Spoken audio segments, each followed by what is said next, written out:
HTR, le mix 99.1. On va inaugurer l'exposition des 10 portraits d'anciens résidents de la banane, qui a été réalisée là aussi par 12 jeunes qui sont encadrés par Marie-Hélène Labat. Bonjour, moi je m'appelle Alissa. Pendant une semaine, j'ai fait un banc et on l'a construit et tout avec plein d'enfants et tout. Et on a essayé de créer, comment dire. En fait, il y a des dessins dans le truc. Comme ça, ça fait comme la banane, mais en réduit en fait. Et du coup, on a fait des chaises, de comment c'était à l'intérieur et tout. Il y a des fenêtres, il y a plein de trucs. Là, il y a un lit, là, il y a un téléphone pour montrer un petit peu ce qu'il y avait dedans. Voilà. En fait, on a pris des morceaux de mousse et on a dessiné les trucs à l'intérieur. Après, on a découpé. Et après, du coup, on l'a collé dans le moule. Après, voilà, ça a donné ça. Bravo. Et bravo d'avoir pris la parole parce que ça a l'air facile comme ça, mais c'est pas facile, donc bravo. Alors en fait, on va dire c'est pas mon exposition, c'est une exposition qui a été réalisée avec des jeunes, des adolescents, on peut dire. Et donc c'est eux qui ont fait les prises de vue. Les jeunes viennent d'un peu partout, mais des Hauts de Rouen aussi.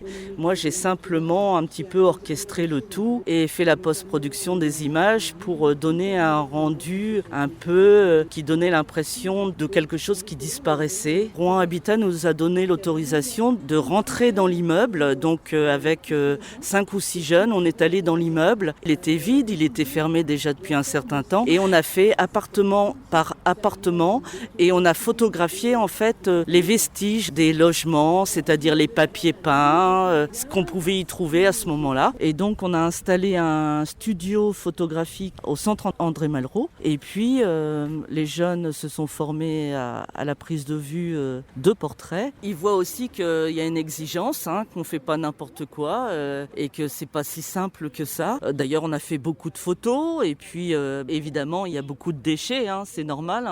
Quand on prend un appareil photo pour la première fois de sa vie, on cadre pas toujours comme il faudrait. C'était des petits, devant ils avaient des adultes. Les adultes eux-mêmes ne savent pas forcément comment se comporter devant un appareil photo. Certains ne voulaient pas être pris de face, donc chacun avait ses exigences et donc on a dû composer avec tout ça et du coup c'était enrichissant. Ça a permis de montrer aux enfants que avec l'image on fait pas n'importe quoi, il faut que la personne devant soit consentante. Voilà, il y a des règles à respecter et donc tout au long du travail ça a été des règles, des choses comme ça qu'il a fallu respecter tout simplement.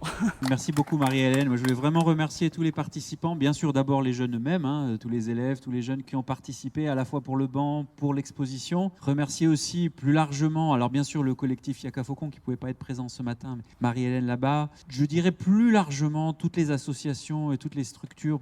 Tu as cité le centre André Malraux.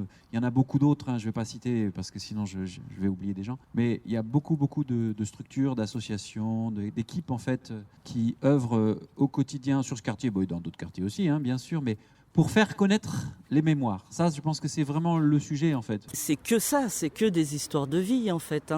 Des gens qui un jour sont arrivés là, ils se sont mariés, ils ont eu des enfants, les enfants ont grandi, ils ont été dans les écoles, les collèges du quartier, et puis ces enfants-là ont eu à leur tour une famille, et puis voilà, c'est le cycle de la vie, avec des bons moments, des mauvais moments, comme pour tout le monde, en fait. C'est universel.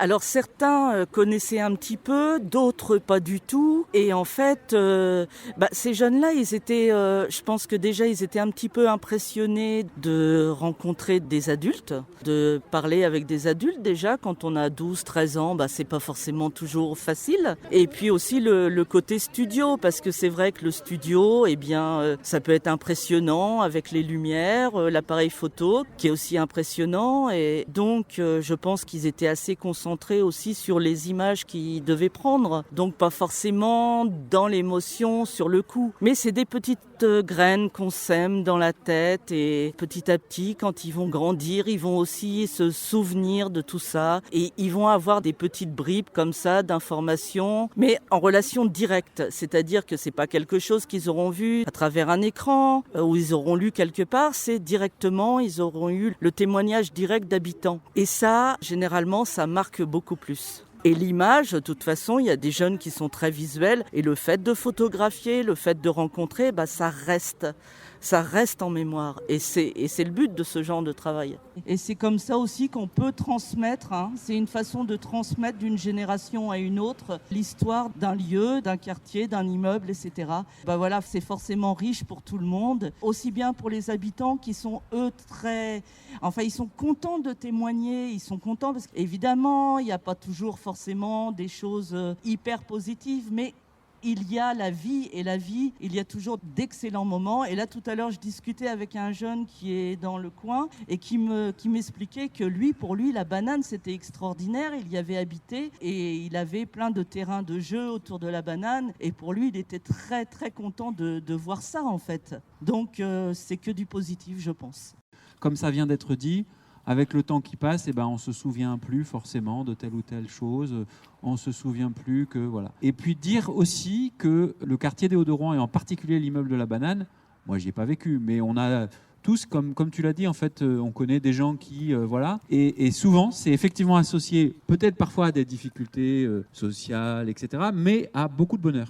Beaucoup de bonheur. C'est vécu comme une cité, comme on dit, une cité radieuse, c'est-à-dire qui était une cité de mélange, où les gens, je ne veux pas être naïf, mais quand même, c'est vraiment ça qu'on entend, prenaient du plaisir à vivre ensemble, même s'ils étaient différents. Et ça, c'est quelque chose qui est vraiment caractéristique de la Banane, et c'est important de faire connaître ces mémoires. J'insiste là-dessus parce que, je le dis notamment pour les jeunes, vous vous rendez peut-être déjà compte, mais au fur et à mesure qu'on prend de l'âge, on se rend de plus en plus compte que la mémoire, c'est pas quelque chose d'acquis. D'abord, on peut la perdre, la sienne. Et puis aussi, la mémoire, c'est aussi des choix. C'est qu'est-ce qu'on choisit de mettre, de faire connaître ou d'oublier. Parfois, on veut oublier des choses parce que c'est douloureux, parce que c'est un peu tabou, parce que c'est un peu compliqué. Et puis parfois, tout simplement, on oublie parce que personne n'a pensé à montrer ce qui s'est passé. Et donc ce travail-là, qui est aussi un travail artistique, c'est-à-dire de montrer le beau dans les choses, ou l'insolite, ou l'innovant. Là, quand on regarde les photos, on voit bien qu'il y a aussi des partis pris artistiques. Et c'est très important parce que ça permet de faire connaître des choses qui sinon se seraient oubliées. Et donc, moi, je voulais insister là-dessus parce que, en fait, quand on regarde, il n'y a pas une mémoire, il y a des mémoires. Et tout l'enjeu de notre société, c'est d'arriver à les faire vivre ensemble. De la même façon qu'il faut qu'on arrive à vivre ensemble. Pour mieux se connaître et mieux se comprendre, en général, c'est mieux de savoir d'où on vient et qu'est-ce qu'on a vécu. Et personne n'a vécu la même chose, évidemment. Mais quand on comprend mieux ce qui s'est passé dans tel ou tel coin, en général, on se comprend mieux. Voilà. Donc, merci beaucoup pour ce travail qu'on fait plus largement. Je pourrais citer les élus qui le font. Il y a Laura qui est pas là, Slimani, il y en a d'autres. On le fait sur d'autres sujets, sur la mémoire de l'esclavage, par exemple, sur la mémoire d'autres quartiers, sur la mémoire du patrimoine, sur la mémoire du port. Enfin, bref. Tout ça, on le met ensemble pour montrer que Rouen, en fait, la richesse de Rouen, si on regarde, et vous savez que Rouen, ça a plus de 2000 ans d'histoire, donc c'est vraiment une très vieille ville. En fait, cette histoire, à toutes les époques, des Vikings jusqu'au XXe siècle, c'est une histoire de mélange. C'est une histoire de mélange. Et à chaque fois que la mayonnaise a pris, je peux vous dire que c'était génial. Voilà. Merci à vous. HTL. C'est sur le 99.1. Le mix.